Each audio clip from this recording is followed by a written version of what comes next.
As an extrovert myself, I find it off when I see fellow extroverts say that introverts will never succeed in the corporate world because they're not as vocal or sociable as we are.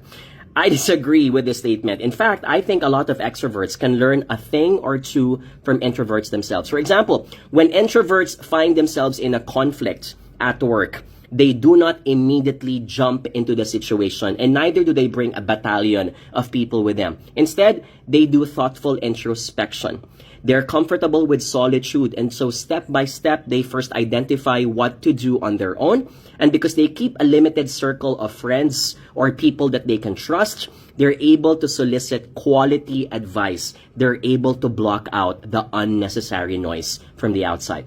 And from my personal experience, I do think that introverts are able to calm themselves down way better than extroverts do.